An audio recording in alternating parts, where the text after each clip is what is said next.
نحمدہ ونصلی علی رسولہ الکریم اما بعد۔ ترجمے والے قرآن پاک کا صفحہ نمبر 1061،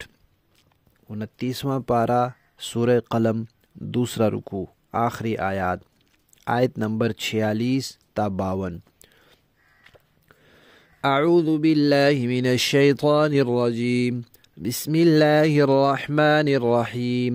ام تسألهم اجرا فهم من مغرم مثقلون ام عندهم الغیب فهم یکتبون فاصبر لحکم ربک ولا تکن كصاحب الحوت اذ نادى وهو مكظوم لولا أن تداركه نعمة من ربه لنبذ بالعراء وهو مذموم فاجتباه ربه فجعله من الصالحين وإن يكاد الذين كفروا ليزلقونك بأبصارهم لما سمعوا الذكر ويقولون إنه لمجنون وما هو إلا ذکر للعالمین۔ صدق اللہ۔ گزشتہ آیات میں اس بات کا تذکرہ تھا کہ قیامت کے دن یہ لوگ سجدہ کرنا چاہیں گے تو نہیں کر سکیں گے۔ دنیا میں ان کو کہا جاتا ہے تو کرتے نہیں ہیں، بس اب ان کو ڈھیل ہے، مہلت ہے، لہذا ان کا معاملہ مجھ پہ چھوڑ دیجئے۔ اب سوال یہ ہے کہ بھئی وہ مانتے کیوں نہیں تھے؟ کیا وجہ تھی؟ قرآن آ گیا، نصیحت آ گئی، مہلت بھی ملی ہوئی ہے، آخرت کے بارے میں دلائل بھی موجود ہیں، تو مانتے کیوں نہیں تھے؟ تو اسی سوال کو دہرایا کہ بھئی کیوں نہیں مانتے؟ کیا آپ ان سے کوئی معاوضہ مانگتے ہیں، اجرت مانگتے ہیں، تنخواہ مانگتے ہیں، جو پھر یہ اس کے بوجھ تلے دبے جا رہے ہیں؟ کوئی تاوان آپ نے ان کے اوپر لگا رکھا ہے؟ ایسا بھی نہیں ہے۔ یا پھر کیا ان کے پاس کوئی وحی نازل ہوتی ہے، غیب سے کوئی چیز آتی ہے تو اس کو یہ لکھ لیتے ہیں، تو آپ پر جو وحی نازل ہوتی ہے پھر اس کا اپنے آپ کو پابند نہیں سمجھتے؟ ایک نبی پر وحی نازل ہوتی ہے تو وہ دوسرے نبی پر نازل ہونے والے احکامات کا پابند نہیں ہوتا۔ تو آپ پر تو وحی آ رہی ہے، آپ ان کو سنا رہے ہیں، کیا ان پر بھی کوئی وحی آ رہی ہے جو یہ آپ کی نہیں سن رہے؟ ایسا بھی نہیں ہے۔ تو جب یہ دونوں باتیں نہیں ہیں تو پھر کیا بات ہے؟ بات یہی ہے کہ یہ ڈھیٹ ہے، ہٹ دھرم ہے، ضدی ہیں، لہذا آپ صبر سے کام لیں۔ ایسے جو لوگ ہوتے ہیں پھر ان سے انسان تنگ پڑ جاتا ہے، وہ کہتا ہے بس یہی تو، یہ کہیں چلے جائیں یا میں کہیں چلا جاؤں۔ تو اللہ تعالیٰ نے فرمایا کہ ابھی آپ نے یہاں کام کرنا ہے، انہی لوگوں میں رہنا ہے، دعوت دینی ہے، تبلیغ کرنی ہے۔ ایک وقت اللہ تعالیٰ نے مقرر کر رکھا ہے، اس وقت تک آپ نے رہنا ہے، پھر اس کے بعد ہجرت ہوگی۔ ابھی نہیں، ابھی کیا ہے؟ ابھی صبر ہے۔ اور پھر ایک مثال پیش کی حضرت یونس علیہ السلام والی، کہ انہوں نے اپنی قوم کو تبلیغ کی، وہ نہیں مانے، بہت سمجھایا، ہر طرح کے دلائل، معجزات، سب کچھ، نہیں مانے۔ آخر اللہ تعالیٰ نے کہا کہ اگر انہوں نے توبہ نہ کی تو عذاب آئے گا، انہوں نے بتا دیا۔ عام دستور یہی تھا کہ جب کسی قوم پر عذاب آنا ہوتا تھا تو نبیوں کو وہاں سے روانہ کر دیا جاتا تھا، جیسے لوط علیہ السلام ہے، یا کوئی انتظام ان کے لیے ہو جاتا تھا، جیسے نوح علیہ السلام کو کہا کہ کشتی میں سوار ہو جائے۔ یونس علیہ السلام کو بھی اللہ تعالیٰ نے حکم نہیں دیا تھا کہ آپ تشریف لے جائیں۔ انہوں نے یہ سمجھا کہ بھئی اب وقت آ گیا ہے تو چل پڑوں، یا 3 دن کا کہا تھا اور عذاب نہیں آیا تو انہوں نے کہا کہ لوگ کہیں گے کہ یہ تو کہتا تھا آئے گا اور نہیں آیا، تو وہاں سے روانہ ہو گئے۔ اللہ تعالیٰ کا حکم ابھی نہیں آیا تھا ہجرت کا کہ وہ ہجرت کے لیے روانہ ہو گئے، تو پھر اللہ تعالیٰ کو یہ بات پسند نہیں آئی، ان کی شان نبوت کے مطابق نہیں تھی۔ اگرچہ گناہ تو نہیں تھا، گناہ تو تب ہوتا جب اللہ حکم دیتے کہ بھئی آپ نے نہیں جانا، پھر وہ چلے جاتے، یا اللہ فرماتے کہ آپ نے میرے حکم کا انتظار کرنا ہے اور وہ انتظار نہ کرتے۔ جب اللہ کا تعالیٰ کا حکم ہی نہیں تھا تو پھر وہ کوئی گناہ نہیں تھا، وہ کوئی نافرمانی نہیں تھی، وہ کیا تھی؟ وہ لغزش تھی، وہ خطا اجتہادی تھی، اور یہ شان نبوت کے منافی نہیں ہے۔ یا بعض لوگوں نے حضرت یونس علیہ السلام پر اپنا قلم چلایا ہے، اور یونس علیہ السلام کو تو انہوں نے کوئی نقصان نہیں کیا، لیکن اپنی آخرت برباد کی ہے، اور اپنے اندر میں جو ان کی خباثت تھی اور کالک تھی اس کو انہوں نے کچھ تھوڑا سا ظاہر کیا ہے۔ حالانکہ نبی پاک صلی اللہ علیہ وسلم نے بڑی تاکید سے یہ بات ارشاد فرمائی، اہتمام سے، کہ بھئی کوئی تم میں سے میرے بارے میں یہ نہ کہے کہ میں یونس سے بہتر ہوں۔ حالانکہ نبی پاک صلی اللہ علیہ وسلم کے مقام اور مرتبہ یونس علیہ السلام سے بے شک زیادہ ہے، لیکن خاص طور پہ اس لیے کہا کہ یونس علیہ السلام کی اس بات کا تذکرہ قرآن میں آیا ہوا ہے۔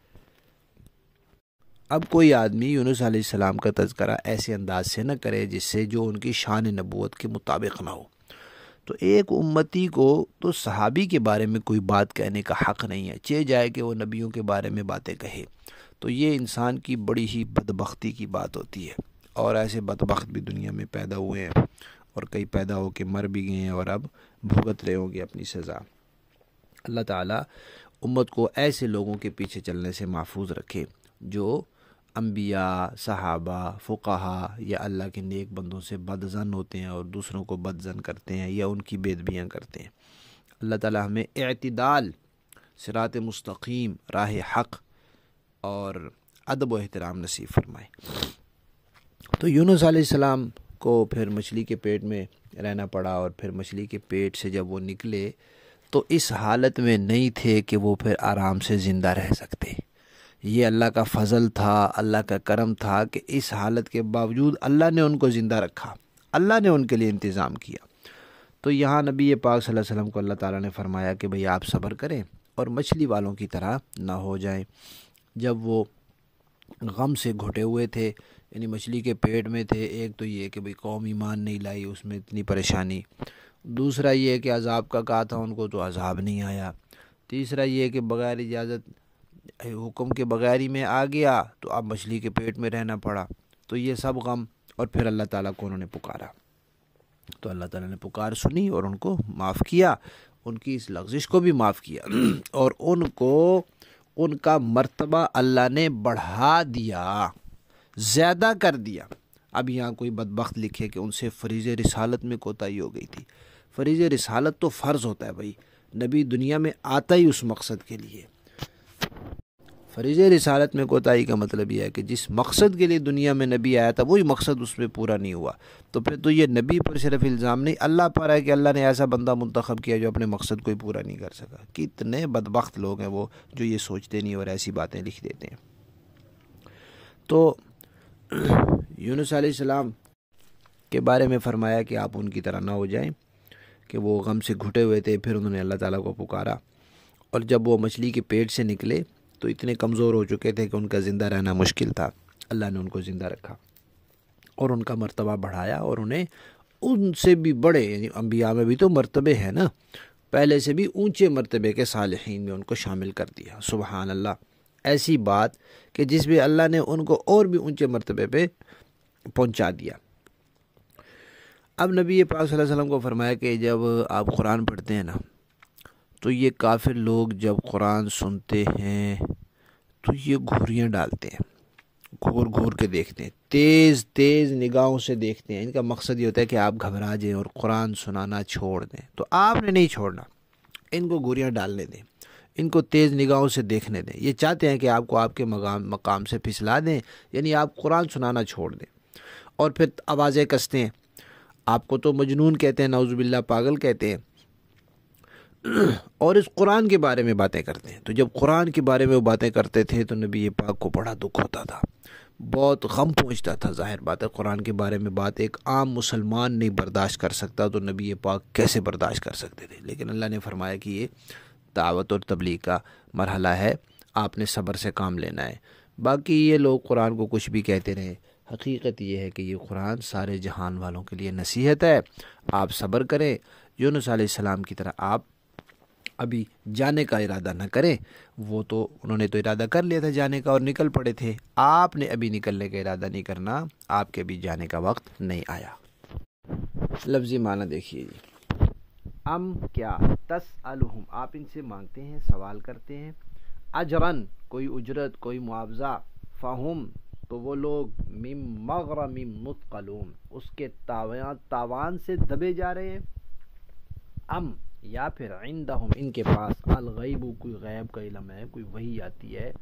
فہم یکتبون تو یہ پھر اسے لکھتے ہیں، پھر ایسی باتیں کرتے ہیں، فصبر ان میں سے کچھ بھی نہیں ہے تو پھر یہ بات ظاہر ہے کہ یہ صرف ان کی ضد بازی ہے، تو ضد بازی کے مقابلے میں صبر ہے، فصبر آپ صبر کیجئے، لحکم ربک اپنے رب کے حکم پر، ولا تکن اور نہ ہو جائیے کصاحب الحوت مچھلی والے پیغمبر کی طرح، اذ نادا جب انہوں نے پکارا، وہوا اور وہ مکظوم غم سے بھرے ہوئے تھے، لولا اگر یہ نہ ہوتا ان تدارکہ کہ سنبھال لیتا ان کو، نعمت فضل من ربہ ان کے پروردگار کا، یعنی اگر ان کو ان کے پروردگار کے فضل نے سنبھال نہ لیا ہوتا، لنبذ تو ان کو ڈال دیا جاتا، بالعراء ایک چٹیل میدان میں، وہوا اور وہ مذموم اچھی حالت میں نہ ہوتے، یعنی جس میدان میں ان کو ڈالا گیا تھا وہ جس حالت میں تھے ان کا زندہ رہنا ممکن نہیں تھا، اس سے بھی زیادہ کمزور حالت میں وہ ہوتے اور پھر زندہ نہ رہتے، فاجتباہ ان کا مرتبہ بڑھایا، ربہ ان کے پروردگار نے، فجعلہ تو شامل کر لیا ان کو، من الصالحین اس سے بھی اونچے درجے کے صالحین میں، وَإِن یکاد اور قریب ہے کہ الذین وہ لوگ کفروا جنہوں نے کفر اپنا رکھا ہے، لیزلقونک کہ وہ پھسلا دیں آپ کو، بابصارہم اپنی نگاہوں کے ذریعے، لما جب سمعوا سنتے ہیں وہ، الذکر یہ نصیحت نامہ یہ قرآن، ویقولون اور کہتے ہیں، انہ بے شک یہ آدمی لمجنون دیوانہ ہے، وما ہوا اور نہیں ہے یہ قرآن الا مگر ذکر نصیحت ہی نصیحت ہے، للعالمین سارے جہان والوں کے لیے۔ با محاورہ دیکھیں جی، ام تسألهم اجرا فهم من مغرم مثقلون کیا آپ ان سے کوئی اجرت مانگ رہے ہیں کہ وہ تاوان کے بوجھ سے دبے جا رہے ہیں، ام عندهم الغیب فهم یکتبون یا ان کے پاس غیب کا علم ہے جسے وہ لکھ رہے ہوں، فاصبر لحکم ربک ولا تکن کصاحب الحوت غرض آپ اپنے پروردگار کا حکم آنے تک صبر کیے جائیں اور مچھلی والے پیغمبر کی طرح مت ہو جائیں، اذ نادا وہو مکظوم جب انہوں نے غم سے گھٹ گھٹ کر ہمیں پکارا تھا، لولا ان تدارکہ نعمت من ربہ لنبذ بالعراء وہو مذموم اگر ان کے پروردگار کے فضل نے انہیں سنبھال نہ لیا ہوتا تو انہیں کمزور حالت کے ساتھ اسی کھلے میدان میں ڈال دیا جاتا، فاجتباہ ربہ فجعلہ من الصالحین پھر ان کے پروردگار نے انہیں منتخب فرما لیا اور انہیں صالحین میں شامل کر دیا، وَإِن يَكَادُ الَّذِينَ كَفَرُوا لَيُزْلِقُونَكَ بِأَبْصَارِهِمْ لَمَّا سَمِعُوا الذِّكْرَ وَيَقُولُونَ إِنَّهُ لَمَجْنُونَ جن لوگوں نے کفر اپنا لیا ہے جب وہ نصیحت کی یہ بات سنتے ہیں تو ایسا لگتا ہے کہ وہ اپنی تیز تیز آنکھوں سے آپ کو ڈگمگا دیں گے اور وہ کہتے ہیں کہ یہ شخص تو دیوانہ ہے، وَمَا هُوَ إِلَّا ذِكْرٌ لِّلْعَالَمِينَ حالانکہ یہ تو دنیا جہان کے لوگوں کے لیے ایک نصیحت نامہ